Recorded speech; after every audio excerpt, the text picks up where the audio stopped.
Hi, this is Dr. Madhusudan, Managing Director of Transport Solutions. And I have 20 plus years of experience with the 15 AAPC certifications. Today, we are going to discuss about CPC certification. See, what is mean by CPC certification? ఎవరు conduct చేస్తారు ఈ ఎగ్జామ్ని, అందులో ఎన్ని క్వశ్చన్లు ఉంటాయి, pass అవ్వాలంటే ఎంత score చేయాలి, all these things today will discuss. So in our previous video we discussed about what is mean by medical coding, what are the responsibility of a medical coder, and medical coding lo work ela untadi, career growth ela untadi, all these things we discussed already. Today we are going to discuss about a CPC certification. So what is CPC? That is Certified Professional Coder. CPC means Certified Professional Coder. This is an examination conducted by AAPC. AAPC means American Academy of Professional Coders. Our organization, that is Transport Solutions, is an approved, it is approved by AAPC. It is an approved organization. Now I will divide this CPC exam into 3 parts. So, ఏంటి 3 parts అంటే before 2022లో exam ఎలా ఉండేది, 2022లో exam ఎలా convert అయింది, after 2022 ఇప్పుడు exam ఎలా ఉంది. This is now exam. See, before 2022 150 questions ఉండేటివి. How many questions are 150 questions? All are multiple choice questions only. అన్ని క్వశ్చన్స్ కూడా multiple choice questions. A, B, C, D అని 4 ఆప్షన్స్ ఉంటాయి. And you need to choose 1 option. And pass అవ్వాలంటే exam you need to score 70% or 105 questions out of 150 questions. అంటే 150 questions అయితే 105, అందులో 70% అంటే 105 questions వస్తాయి. ఇది ఆఫ్లైన్ ఎగ్జామ్, ఆన్లైన్ ఎగ్జామ్ కాదు, ఆఫ్లైన్ ఎగ్జామ్. ఎగ్జామ్ సెంటర్కి వెళ్తే మీకు పేపర్ ఇస్తారు, ఆ పేపర్లో మీరు ఎగ్జామ్ రాయాల్సి ఉంటుంది. 2022 before I'm saying. It is OMR based. OMR fill చేస్తాం కదా మనం, అలా OMR based. No negative marks. Negative marks ఉండవు. మీకు ఏమీ తెలియకపోతే ఏదో ఒకటి పెట్టొస్తే తగిలితే తగులుతుంది, లేకపోతే లేదు. కానీ ఏమీ పెట్టలేదు అనుకోండి, డెఫినెట్గా అది రాంగే అవుతుంది కదా. అందుకని నెగిటివ్ మార్క్స్ లేదు కాబట్టి మన అదృష్టాన్ని కూడా మనం పరీక్షించుకోవాలి. ఏదో ఒకటి పెడితే తగలడానికి కూడా పాసిబిలిటీ ఉంటుంది. Open book exam. ఇంతకుముందు నేను మీకు చూపించాను, ఇప్పుడు మళ్ళీ చూపిస్తాను books. 3 books will be given to you in the exam hall. So these 3 books will be given to you in the exam hall. నేను మళ్ళీ ఇదే వీడియోలో మీకు ఈ బుక్స్ ఏంటి అనేది సపరేట్గా చూపిస్తాను. ఈ 3 books మీకు ఎగ్జామ్ హాల్లో ఇస్తారు. ఈ 3 booksను చూసి మీరు ఎగ్జామ్ రాయాల్సి ఉంటుంది. It is an open book exam. And coming to the duration, ఇది వెరీ ఇంపార్టెంట్ అండి. డ్యూరేషన్ ఈజ్ 5 hours 40 minutes, అంటే almost 6 hours. You will be staying in the exam hall for about 6.5 to 7 hours. ఇది మనం ఇంతవరకు వినని విషయం. ఎందుకు అని అంటే మన ఎగ్జామ్స్లో, ఇండియన్ రిలేటెడ్ ఎగ్జామ్స్లో 10th class ఎగ్జామ్ కూడా 3 hours ఉంటుంది, IAS ఎగ్జామ్ కూడా 3 hours ఉంటుంది. కానీ ఇది 6 hours ఎగ్జామ్, ఒక 20 minutes తక్కువ. మనం ఎగ్జామ్ హాల్లో 6.5 to 7 hours ఇందులో ఉండాల్సి ఉంటుంది. అసలు లంచ్ టైం కూడా ఉండదు మనకి. నేను రాసిన సర్టిఫికేషన్స్ అన్నీ ఇంత టైం కూర్చొని రాసిన సర్టిఫికేషన్సే. నాకు వచ్చిన 15 సర్టిఫికేషన్స్ అన్నీ నేను 2022 బిఫోర్ రాసినవే. ఇవన్నీ కూడా 6 hours కంటిన్యూస్గా కూర్చొని ఎగ్జామ్ రాసిన సర్టిఫికేషన్స్. నెక్స్ట్, ఆఫ్టర్ కోవిడ్ వచ్చిన తర్వాత 2022లో, కోవిడ్ వచ్చిన 2 yearsకి 2022లో ఈ ఎగ్జామ్ ప్యాటర్న్ కొంచెం మార్చాడు. ఎలా మార్చాడు? 150 క్వశ్చన్స్కి బదులు 100 క్వశ్చన్స్కి రెడ్యూస్ చేశాడు. 100 క్వశ్చన్సే మల్టిపుల్ చాయిస్ క్వశ్చన్స్. పాస్ అవ్వాలంటే 70%, నాట్ 35% అండి, 70% కావాలి. ఆర్ 70 క్వశ్చన్స్, ఎందుకంటే 100 క్వశ్చన్సే కాబట్టి 70 క్వశ్చన్స్. ఇంతకుముందు 150 క్వశ్చన్స్ కాబట్టి 105 క్వశ్చన్స్. ఇది కూడా ఆఫ్లైన్ ఎగ్జామే, OMR బేస్డ్ ఎగ్జామే, no negative marks, open book system. Time duration 5 hours 40 minutes నుంచి 4 hours తగ్గించాడు 2022లో. సో బిఫోర్ 2022లో వచ్చిన మేజర్ చేంజ్ ఏంటంటే 150 క్వశ్చన్స్ బదులు 100 క్వశ్చన్స్ అయ్యాయి. టైం డ్యూరేషన్ 5 hours 40 minutes బదులు 4 hours చేశాడు. ఇది మేజర్ చేంజ్. నౌ ఆఫ్టర్ 2022, ఇప్పుడు ఎలా జరుగుతుంది?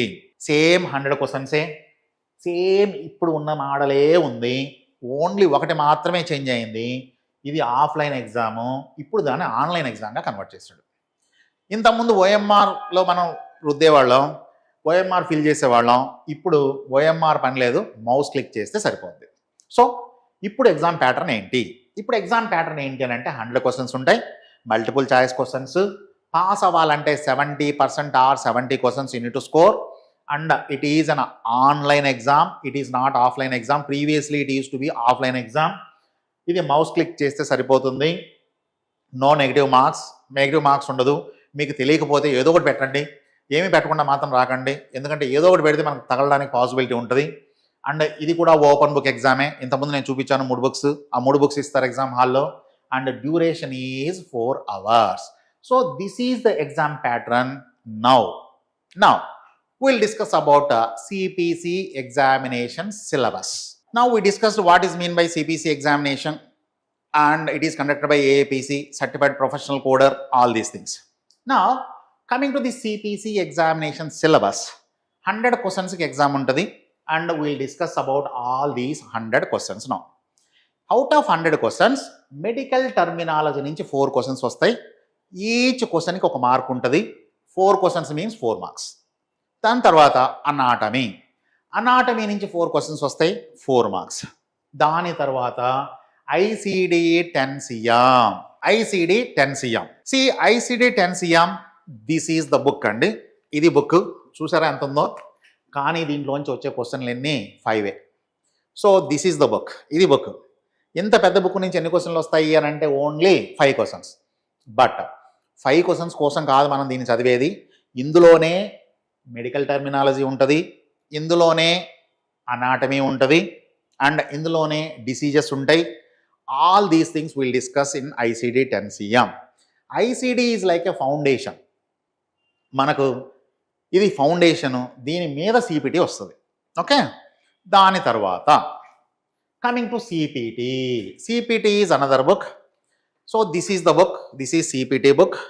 దీంట్లో నుంచి మనకు 64 క్వశ్చన్స్ వస్తాయి, కానీ యాక్చువల్గా అయితే 78 క్వశ్చన్స్ వస్తాయి. అది ఎలా నేను ఎక్స్ప్లెయిన్ చేస్తాను మీకు. కానీ అఫీషియలీ 64 క్వశ్చన్స్ అంట. నెక్స్ట్ 78 క్వశ్చన్స్గా ఇది ఎలా కన్వర్ట్ అవుద్ది నేను చూపిస్తాను. Okay, so this is CPT. దాని తర్వాత HCPCS, that is HCPCS is the book. ఈ బుక్ నుంచి మనకు 3 క్వశ్చన్స్ వస్తాయి. టోటల్గా ఈ 3 మేజర్ బుక్స్. ఐసిడి 10 CM చూపించాను, పెద్ద బుక్, దాంట్లోంచి 5 క్వశ్చన్స్ వస్తాయి. సిపిటి నుంచి 64 క్వశ్చన్స్, హిక్పిక్స్ నుంచి ఎన్ని క్వశ్చన్స్ 3 క్వశ్చన్స్. దాని తర్వాత కాంప్లియన్స్ అండ్ రెగ్యులేటరీ అని ఒక 3 క్వశ్చన్స్ వస్తాయి.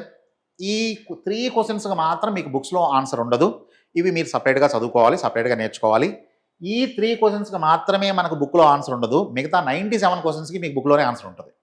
ఆ బుక్లు మీకు ఇస్తారు ఎగ్జామ్ హాల్లో. దాని తర్వాత కోడింగ్ గైడ్ లైన్స్ అనేది 7 క్వశ్చన్స్. ఈ 7 క్వశ్చన్స్లో, ఈ కోడింగ్ గైడ్లైన్స్లో నుంచి 7 క్వశ్చన్స్లో 3 క్వశ్చన్స్ ఐసిడి బుక్లో నుంచి వస్తాయి, 4 క్వశ్చన్స్ సిపిటి బుక్లో నుంచి వస్తాయి. అంటే సిపిటిలో ఆల్రెడీ ఎన్ని క్వశ్చన్స్ ఉన్నాయి, 64 క్వశ్చన్స్ ఉన్నాయి, ప్లస్ ఒక 4 క్వశ్చన్స్ ఇందులోంచి వేసుకుంటే 68 క్వశ్చన్స్ అయ్యాయి. దాని తర్వాత ఫైనల్గా కోడింగ్ కేసెస్ అని చెప్పి, కేస్ స్టడీస్ అని చెప్పి ఒక 10 క్వశ్చన్స్ ఇస్తాడు. ఈ 10 క్వశ్చన్స్ కూడా మనకు సిపిటి నుంచే వస్తాయి. మీన్స్ ఇప్పుడు సిపిటిలో 64 క్వశ్చన్స్ అన్నా, కోడింగ్ గైడ్ లైన్స్లో నుంచి ఒక 4 క్వశ్చన్స్ కలిపితే 68 క్వశ్చన్స్ అయ్యాయి.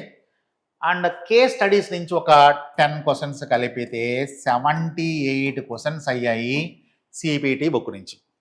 మనం పాస్ అవ్వాలంటే ఎంత కావాలండి, 70% సరిపోద్ది. అంటే సిపిటి బుక్ ఎంత ఇంపార్టెంటో మీకు ఇప్పుడు దీన్ని బట్టి అర్థమవుతుంది. సిపిటి నుంచే మనకి ఎక్కువ స్కోరు, 78 క్వశ్చన్స్ వరకు సిపిటి నుంచి రావడానికి పాసిబిలిటీ ఉంది. Okay, now we discuss about CPC examination fees that is payable to AAPC, not to transcode. Okay, it is payable to AAPC. Coming to AAPC అంటే మీరు ఎగ్జామ్ రాయాలి అని అంటే మీరు ఎంత ఫీజు పే చేయాలి ఏఏపిసికి అని అంటే దట్ ఈజ్ $752 మీరు ఫీజు పే చేయాల్సి ఉంటుంది. $752. ఇందులో 2 కాంపనెంట్స్ ఉంటాయి. The first component is a membership of $222 per year. ఒక ఇయర్కి మెంబర్షిప్ వస్తుంది $222.